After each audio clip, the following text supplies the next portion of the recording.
மற்றவங்க உங்களை திட்டும்போது என்னையா இப்படி சொன்னீங்க அப்படின்னு அவங்களே மூக்கில் விரல் வைக்கிற அளவுக்கு நம்ம நடந்து காட்டணும். அதை விட்டுட்டு கவலைப்பட்டுட்டு இருந்தோம் அப்படின்னா ஒழுங்கான பாதைக்கு நாம் திரும்பவே முடியாதுங்க. அந்த கவலையினால் கோபம் வரலாம். அந்த கோபத்தினால நம்ம நினச்ச காரியம் கெட்டு போயிடும், நம்ம மனசும் முடங்கி போயிடும். Hi friends, welcome to my channel வெள்ளை மனது. நான் உங்ககிட்ட பேசிகிட்ருக்கிறது புஷ்பா ராஜேந்திரன்.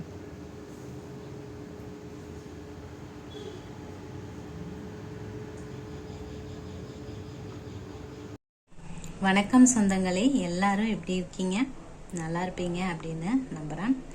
இன்றைக்கி என்ன பதிவு பார்க்க போகிறோம் அப்படின்னா, பிறர் உங்களை தூற்றும்போது கவலைப்படாதீர்கள் அப்படிங்கிறத பற்றி தாங்க பார்க்க போகிறோம். இன்றைக்கி நான் ஏன் இதை பற்றி பேசுகிறேன் அப்படின்னா, மற்றவங்க நம்மளை ஏதாச்சும் சொல்லும்போது, அதாவது நம்ம யாராவது ஒரு காரியத்தை செய்யும்போது இந்த காரியத்தை இப்படி சொதப்பிக்கிட்டே அப்படின்னு நம்மளை யாராச்சும் திட்டும்போது வீறு கொண்டு எழுந்து அந்த காரியத்தில் நம்ம ஜெயிச்சு காட்டணுமே தவிர, அவங்களே மூக்கு மேலே விரல் வைக்கிற அளவுக்கு நம்ம ஜெயிச்சு காட்டணுமே தவிர கவலைப்பட்டுட்டு இருந்தோம் அப்படின்னா நம்மளோட வாழ்க்கை பயணம் ஒழுங்கான பாதைக்கு திரும்பவே திரும்பாதுங்க.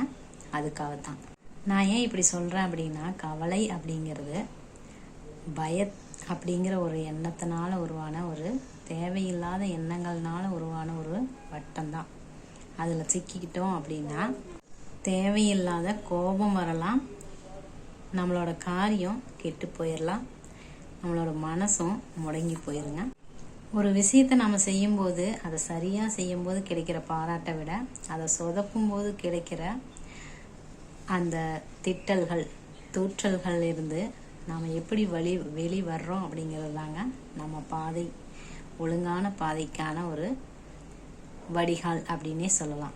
நீங்கள் சொதப்பின காரியங்களையும் நடந்து முடிஞ்சதையும் எண்ணி வருத்தப்படாதீங்க. இனி நடக்க போகிறதுல கவனம் செலுத்துங்க. உங்களோட எண்ணத்தில் புது புது எண்ணங்களை உருவாக்குங்க. இதைத்தான் நீ நடக்கும் பாதையில் முல்லை போடுபவர் முன்பு பூவை பரப்பு அப்படிங்கிறாரு இயேசு. தோல்வியையே தோல்வியடைய செய் அப்படின்னு சொல்கிறாரு நம்ம அப்துல் கலாம். அதன் மூலமாக வெற்றிக்கு வழி கிடைக்கும், தோல்வி தலைகுனிஞ்சு போயிடும் அல்லவா அப்படின்னு சொல்கிறாரு கலாம். தாழ்வான ஒரு லட்சியத்தில் நீ வெற்றி பெறுவதை விட உயர்ந்த லட்சியத்தில் நீ தோற்று போவதே சிறந்தது அப்படின்னு ராபர்ட் ப்ரௌனிங் அப்படிங்கிற ஒரு அறிஞர் சொல்கிறாருங்க. விழுவதே எழுவதற்குத்தானே அப்படின்னு சொல்கிறாரு நம்ம விவேகானந்தர். அதை விட்டுட்டு நான் விழுந்துட்டேனே அப்படின்னு கவலைப்பட்டு இருக்கலாமா? இனிமே கூட இப்படி நான் விழுவேனா, விழவே மாட்டேன் அப்படின்னு வீறு கொண்டு எழுந்து செயல் புரியணும் அப்படின்னு விவேகானந்தர் சொல்கிறாருங்க. நன்மை நம்மளுக்கு நன்மையை செய்கிறத விட சில நேரங்களில் தீமை நன்மையை விட அதிகமாக நன்மை செய்யும் அப்படின்னு சொல்கிறாருங்க. அது எப்படி? ஒருத்தருக்கு நம்ம ஒரு தீமையை செய்யறத விட நமக்கு மற்றவங்க செய்கிற தீமையை பெற்றுக்கொள்வது அப்படிங்கிறது எப்பவும் நன்மையை தாங்க பயக்கும்.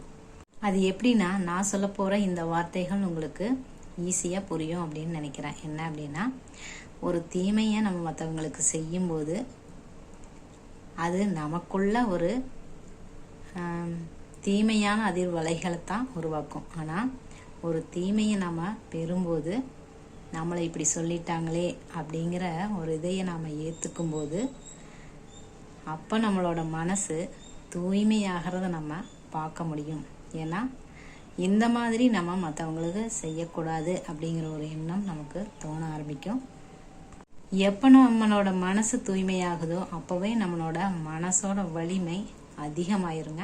அந்த வலிமையை வச்சு நம்ம வெற்றியை அடைஞ்சிடலாங்க. எண்ணுவது, அதாவது நினைக்கிறது அப்படிங்கிறது எல்லோருக்கும் சொந்தம். ஆனால் உணர்றது அப்படிங்கிறது அது ஒருத்தருக்கு தான் சொந்தம், அது உங்களுக்கு தான் சொந்தம். அதை யாரும் உங்ககிட்ட இருந்து பறிக்கவும் முடியாது. இதைத்தான் நூலறிவை பெற்றவன் குளத்தை போன்றவன், மெய்யறிவு உடையவன் சுனையை போன்றவன் அப்படின்னு சொல்லுவாங்க.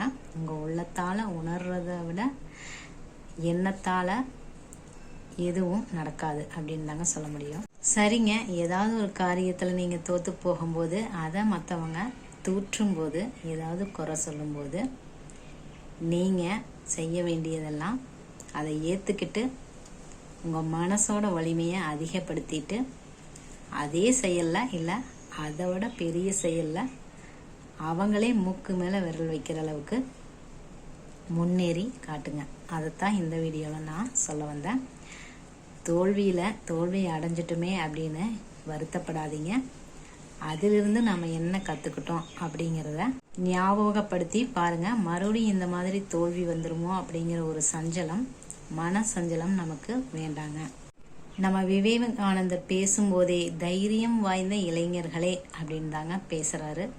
அந்த மாதிரி பாவத்திற்கெல்லாம் பெரிய பாவம் என்ன அப்படின்னா பயப்படுறது தான் அப்படின்னு சொல்கிறாரு. உங்களுக்குள்ளேயே மாபெரும் சக்தி ஒளிஞ்சிட்ருக்குது அப்படின்னு சொல்கிறாருங்க. இந்திய இளைஞர்கள் தான் இந்தியாவை பாதுகாத்து வளர்க்க வேண்டும் அப்படிங்கிற ஒரு வெறியோட இருக்கணும் அப்படின்னு சொல்கிறாருங்க. இந்த லட்சியத்தை ஏற்றுக்கிட்டு வெறியோட இருப்பீங்களா அப்படின்னும் கேட்குறாருங்க விவேகானந்தர். ஓகே ஃப்ரெண்ட்ஸ், நான் சொன்ன இந்த விஷயங்களையெல்லாம் ஞாபகத்தில் வச்சுக்கோங்க. பிறர் உங்களை தூற்றும் போது என்றைக்குமே மன சஞ்சலப்படாதீங்க. நீங்கள் வீறு கொண்டு எழுந்து உங்களோட காரியத்தில் நீங்கள் கண்டிப்பாக வெற்றி பெறுவீங்க அப்படிங்கிற ஒரு நம்பிக்கையை இந்த வீடியோவில் நான் விதைச்சிட்டேன் அப்படின்னு நான் நினைக்கிறேங்க. இந்த பதிவு உங்களுக்கு யூஸ்ஃபுல்லாக இருந்துச்சு அப்படின்னா ஒரு லைக் பண்ணுங்கள், கமெண்ட் பண்ணுங்கள். யாருக்காவது தேவைப்படும் அப்படின்னு நினச்சிங்கன்னா ஷேர் பண்ணுங்கள். தேங்க்யூ.